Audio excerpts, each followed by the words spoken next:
Hey everybody, this is Paul Esden Jr., aka Boy Green. I'm the New York Jets digital reporter for Heavy.com. Welcome to my YouTube channel, youtube.com/ BoyGreen25. Make sure, as you see on the scrolling ticker, you can follow me on all social media at BoyGreen25. That's Facebook, the Twitter, the Gram, and of course, as I just said, on YouTube. So, guys, before we even get started, make sure you like the video and hit subscribe for New York Jets content all day, every day. Also, another quick plug, we've been showing you guys the Boy Green merch. You see the logo up in the top right-hand corner of your screen. Check it out. Boy Green pint glasses, Boy Green t-shirts. We've got it all. T-shirts, tank top, classic shirts, premium shirts, hoodies, sweaters, sweatshirts, you name it. We got it, baby. So make sure you support the Boy Green channel in the link below at the official Boy Green merch store. If you're a longtime fan, get it. If you're a brand new fan, join the army. And after you purchase, make sure you tag me on social media. And of course, I'll give you a major shout out for joining the Boy Green Army at BoyGreen25. But the reason we're here today is for both sad news and positive news. I'll explain on during Wednesday's practice.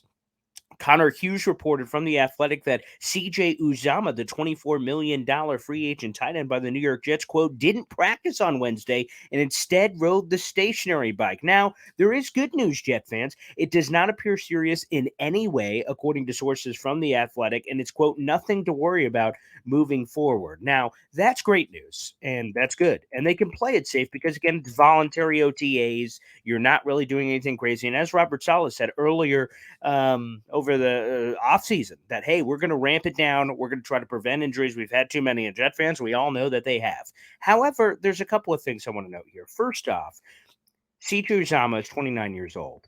During his first 7 years, which were all with the Cincinnati Bengals, he struggled to stay healthy. Uzomah has only played in 79 out of 113 possible games due to a variety of injuries. Again, this one does not appear serious, but it is something to monitor with that kind of sketchy track record. And he's a player I'm very excited about. But I don't want this just to be a sad, depressing video that we're all crawling in the fetal position to cry about. I actually have a very positive silver lining, and it's funny how life happens. They say everything happens for a reason. Earlier in the offseason, right, pre-free agency, a lot of us Jet fans were speculating and throwing names out there. Ooh, maybe the Jets could get this guy. Ooh, maybe they could get that guy. And some of those names you may have been chatting about with your friends at the bar, in your local Jets Facebook groups, or hell, even on social media. Mike Gesicki, the tight end from the Miami Dolphins.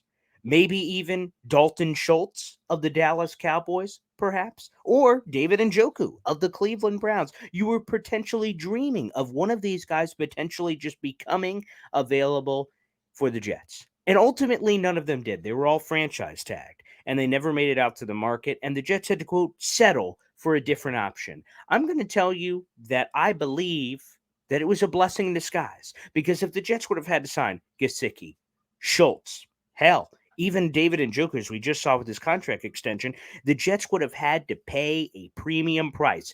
David Njoku just got a 4-year deal for $56 million. Now, Gesicki and Schultz have not been signed to long-term deals yet because of the franchise tag, but they would have received something very similar. And if the Jets would have gotten one of those guys, instead of having multiple tight ends, they would have only had one whack at the pinata. And to be honest with you, with all the injuries that have happened to the Jets, like Vinny Curry and Corey Davis on the big swings of recent Jets free agency, maybe it's actually a blessing in disguise we did not get one of those top guys that we dreamed about, that we wanted. And instead, we got multiple guys. You have CJ Uzomah, $24 million. Solid guy. Tyler Conklin, $21 million, another guy. And just because the Jets wanted to, go over the top, which I love, and completely overhaul the position completely, they also drafted Jeremy Ruckert with the number 101 overall pick. And I want to quote this line from Joe Douglas earlier this offseason, who quoted it from his mentor, Ozzie Newsome. He said this on April 21st. About a variety of positions in the NFL draft, saying a luxury today can be a necessity tomorrow. People have kind of talked about this luxury with the Jets, which, by the way, I got to pinch myself because Jets, luxury, tight end, all of that still doesn't fit in the same sentence. But the Jets had to pinch themselves from a luxury perspective that they have multiple guys. A lot of people said that what the Jets tight end room is a luxury. And now it appears it could be a necessity. If Uzomah's injury is serious, no problem. The Jets are 3 deep at tight end. They got Uzomah. They got Conklin. They got Ruckert. They have depth. They're injury proof at several positions, and that has not been the case for the Jets in a long time. Think about it. If Michael Carter goes down, you have Breece Hall. You go to wide receiver, Corey Davis goes down, you have Elijah Moore. You have Garrett Wilson. You have Braxton Berrios. They have depth that, quite frankly, Jet fans are not familiar with, not comfortable with. It just hasn't happened nearly enough. So I wanted to shout out a position that has been a graveyard for a decade. We haven't had a guy since Dustin Keller. We've had Matt Mulligans of the world, Ryan Griffins, Tyler Crofts. Who are these people? I don't even know. But I'll tell you this.